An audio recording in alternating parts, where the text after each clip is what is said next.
El ejército en Malvinas. Las Islas Malvinas están situadas en el mar Argentino a unos 600 kilómetros aproximadamente de la costa patagónica.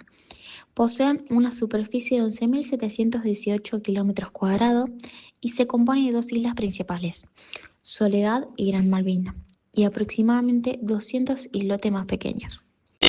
A partir del año 1765 fueron ocupadas por las autoridades españolas del Virreinato del Río de la Plata. Luego algunos hechos diplomáticos y militares entre Francia, España y Gran Bretaña.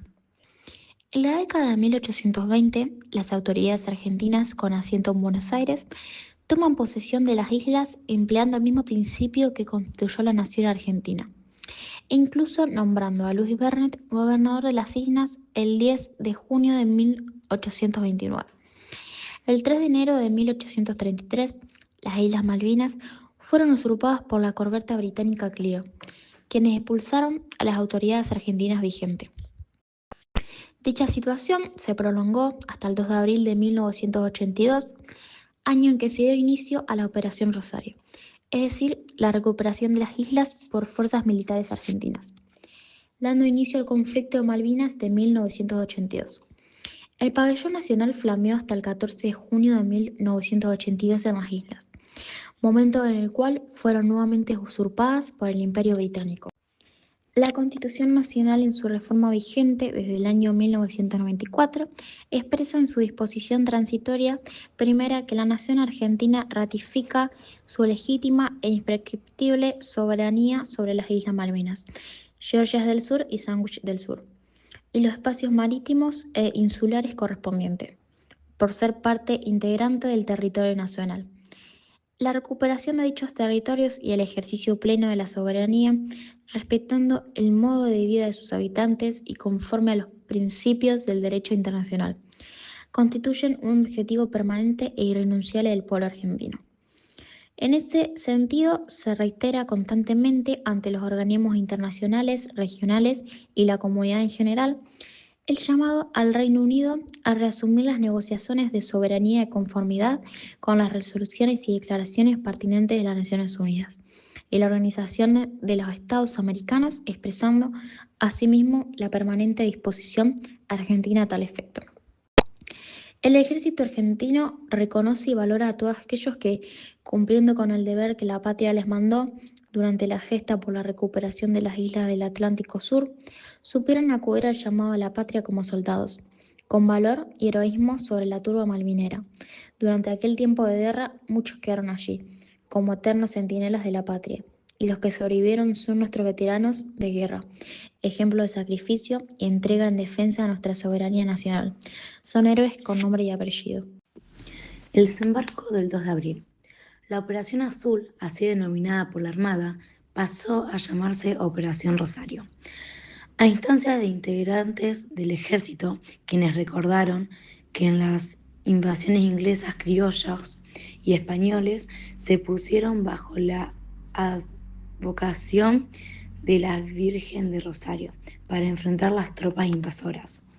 En la mañana del 28 de marzo de 1982, tropas del ejército argentino y de la Armada embarcaron y pusieron rumbo a las islas, a órdenes del comandante de la operación, general Osvaldo García.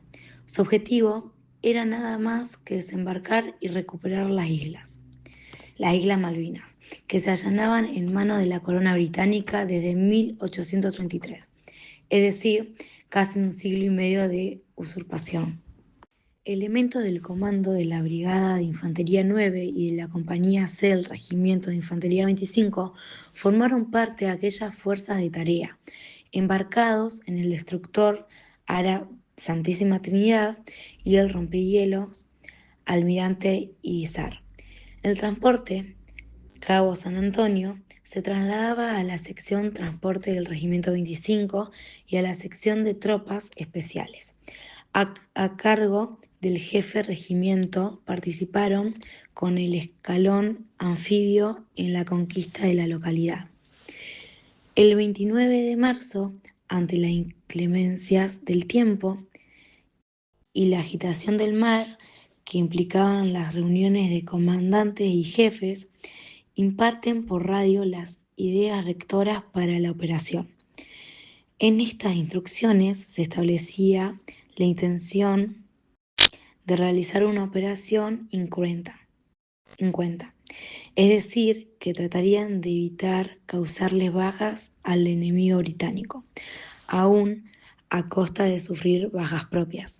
El 30 de marzo, debido a las malas condiciones meteorológicas que imperaban en el Atlántico Sur, con vientos de más de 700 kilómetros por hora, por aquella fecha obligaron a posponer la ejecución de la operación, fijando el 2 de abril como día de fecha, en la cual finalmente se llevó a cabo el desembarco y ocupación de las islas por parte de las fuerzas argentinas. La forma de residencia del gobierno inglés y el cuartel de los Royal Marines eran los objetivos originales de la misión que inicialmente cumplirían las tropas del ejército, pero debido a los efectos del clima sobre los helicópteros previstos, se le asignó una nueva misión durante el operativo de desembarco: atacar junto a los elementos más adelantados de la fuerza anfibia de desembarco para conquistar las pistas de aterrizaje y prepararla para el desembarco de las tropas transportadas por aire,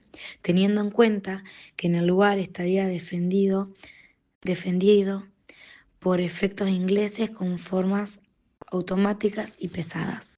En la noche del 1 de abril, cerca de las 29 horas, inicia el desembarco la agrupación Comandos Anfibios de la Destrucción Ara Santísima Trinidad, alcanzando la costa a las 23:45 horas. A esa misma hora, el submarino Ara Santa Fe aportó otros 10 buzos tácticos para colocar balizas de radionavegación y ocupar el faro Cabo San Felipe. A las 6:15 del 2 de abril desembarcan los vehículos anfibios blindados con el grupo de tarea 40.1, integrado por fuerzas de infantería, de marina y de la sección de la compañía C del Regimiento de Infantería 25. La misión era tomar el aeropuerto con el apoyo de las fuerzas helitransportadas. Desde el rompehielos Almirante Irizar, limpiar los obstáculos de pista y permitir que a partir de las 8:30 comenzaran a aterrizar los C-130 Hércules de la Fuerza Aérea con el grueso de las tropas del Regimiento de Infantería 25 que provenían del Comodoro Rivadavia. A las 7:30, el jefe del 25 informó que había capturado el aeropuerto y se había despejado la pista. A las 8:45 aterrizó el primer Hércules C-130. A las 9, mientras se desarrollaban escamoradas en cercanías y dentro de la casa del gobernador de las islas, las tropas británicas se rindieron al ser suspendidas por nuestras fuerzas. Siendo las 2:30 hora del día 2 de abril de 1982, en la emotiva ceremonia se produce con las formalidades del rigor el arrigo de la bandera británica y el izamiento por primera vez, después de 149 años, de la seña nacional. Primeros ataques ingleses a Puerto Argentino. A las 4:40 horas del 1 de mayo, un bombardero británico B-2 Vulcan, proveniente de la isla Ascensión, descargó un racimo de bombas de 1.000 libras sobre la pista del aeropuerto de Puerto Argentino. Esa incursión, ejecutada desde gran altura, tomó por sorpresa a la defensa antiaérea argentina, que a partir de ese momento entró en estado de alerta. La pista sufrió un agujero de 20 metros de diámetro. Sin embargo, los Hércules C-130 y otros aviones de menor porte pudieron seguir operando hasta el fin del conflicto. Los británicos habían dividido sus fuerzas navales en dos grupos de tarea. Uno, liderado por el portaaviones Invencible, que se ubicó al norte de la isla Soledad, a 130 kilómetros de Puerto Argentino. El otro, encabezado por el portaaviones Hermes, se situó al noroeste, a 93 kilómetros de la costa malvinera. Desde estos navíos partieron los aviones Harrier y Sea Harrier que atacarían a las fuerzas argentinas. Más tarde, los radares nacionales, desplegados en Puerto Argentino, anunciaron la llegada de nuevas incursiones. Los sistemas de artillería antiaérea, conformados por efectivos de artillería de defensa aérea del ejército argentino, con misiles Roland, cañones Oerlikon de 35 milímetros y sus radares y directores de tiro Skyward. Artilleros antiaéreos de la Fuerza Aérea y la Armada entraron en acción. Entre las 7:40 y las 8:35 horas se desarrolló un violentísimo duelo entre aviones británicos y artilleros nacionales. La aviación británica emplea bombas de fragmentación para destruir la pista y otras del tipo beluga, cuyo dispositivo hace que exploten antes de llegar al suelo. Otras que se diseminan en un radio de 200 metros y algunas de menor tamaño que detonan al entrar en contacto con el suelo o con retardo de 1 o 2 horas. Los británicos continuaron con los ataques, pero se encontraron con el fuego cruzado de nuestra artillería de defensa aérea. 2 aviones Harriers son derribados por la artillería del ejército argentino, uno por misiles Roland y otros por cañones de 35 milímetros. Un misil del Tiger Cat de la Armada Argentina derribó un tercer atacante, y otros 4 se alejaron averiados. Las aeronaves enemigas ya no volvieron a intentar atacar volando a baja altura, contentándose con ataques desde gran altitud y perdiendo de este modo efectividad. También fueron atacadas las posiciones argentinas en Darwin, donde se encontraba la base aérea militar Cóndor, Puerto Howard y Bahía Fox, aunque con menor intensidad. Aproximadamente a las 14:30 horas, 3 fragatas y un destructor británico inician un fuerte bombardeo sobre el sector del aeropuerto y las posiciones argentinas que se encuentran al sur del puerto argentino. Por la noche se aproximan los barcos reiniciando el cañoneo naval que produce bajas y deja los radares de vigilancia fuera de servicio. Se inicia así para las fuerzas terrestres la batalla por las Islas Malvinas, que se prolongará sin pausas hasta el día 14 de junio de 1982, durante 45 días. Aquel 1 de mayo de 1982, nuestra artillería de defensa aérea tuvo su bautismo de fuego, demostrando una gran eficacia al momento de derribar a las aeronaves atacantes o hacerlas desistir del ataque. El 2 de mayo se produce el hundimiento del crucero Ara, General Belgrano, por un submarino nuclear británico y como respuesta el hundimiento del destructor británico HMS Sheffield por los aviones Super Étendard de la aviación naval empleando misiles antibuque Exocet. Al 4 de mayo la guerra llegaba al punto de no retorno. Los combates en San Carlos. Desde el 15 de mayo el equipo de combate Güemes se encontraba ocupando posiciones en la zona de San Carlos con la finalidad de proporcionar la alarma temprana sobre un posible desembarco británico en la zona o rechazar acciones menores del enemigo.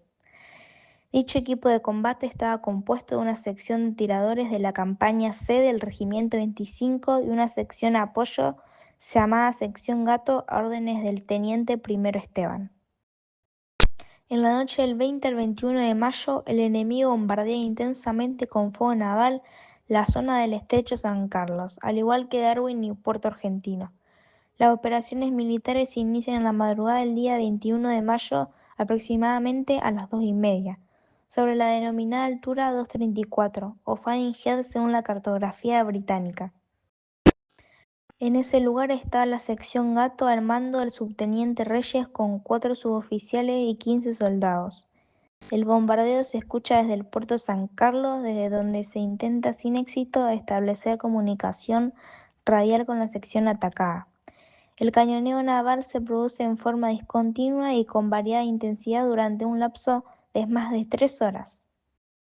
La sección Gato detecta la presencia de tropas enemigas que, cubiertos por el fuego naval, intentan el desembarco.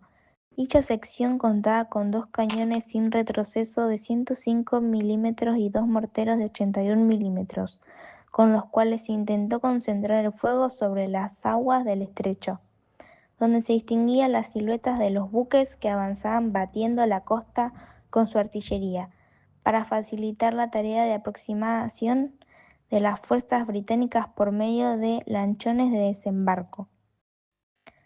La superioridad numérica, disparidad de material, los medios navales y aéreos en apoyo de las fuerzas británicas inclinaron rápidamente la balanza para el lado de los atacantes. No obstante la terminación de las tropas argentinas, que resistieron durante varias horas, la altura queda en manos británicas y la sección Gato inicia una retirada a pie hacia el este en dirección a Puerto Argentino, transportando a sus heridos, evadiendo a los británicos y sin caer prisioneros del enemigo hasta el final del conflicto. Mientras tanto, aproximadamente a las 8:10 del 21 de mayo, el transporte de tropas Canberra entraba en el canal de Puerto de San Carlos, escoltando por 3 fragatas desde donde se inician movimientos previos al desembarco que había sido precedido por un intenso cañoneo naval con el objeto de barrer el terreno. Mientras las tropas inglesas transportadas en lanchones desembarcaban en forma masiva, tropas y equipos eran observados por soldados del equipo de combate Güemes. A las 8:20, lanchas custodiadas desde el aire por numerosos helicópteros pusieron a los primeros ingleses en tierra firme. La infantería enemiga avanzó hacia el poblado de San Carlos. El teniente Esteban informó radialmente a Puerto Argentino lo que sucedía y se le ordenó desplazarse hacia el este, para que no quedaran cercados por un descenso helitransportado. A las 8:40, mientras 2 campañas británicas arribaban al pueblo y un helicóptero Sea King intentaba posarse con su carga de soldados, Esteban y sus 42 hombres pasaron al ataque. Un diluvio de balas acribilló la máquina que se alejó humeante hacia las aguas del estrecho. La infantería británica abrió fuego con morteros y ametralladoras sobre las posiciones de Esteban, mientras un helicóptero gallese se precipitaba sobre los argentinos, listo a disparar con sus cohetes, pero nuevamente la cortina de fuego tendida por el equipo de combate Güemes resultó letal. Esta segunda máquina también se precipitó a las aguas. Un tercer gallese lanzando al ataque corrió la misma suerte de los 2 primeros. Los soldados argentinos se desplazaron eludiendo la búsqueda de un cuarto gallese, al que nuevamente atacaron con sus armas portátiles. Esta última máquina se alejó envuelta en llamas y humo.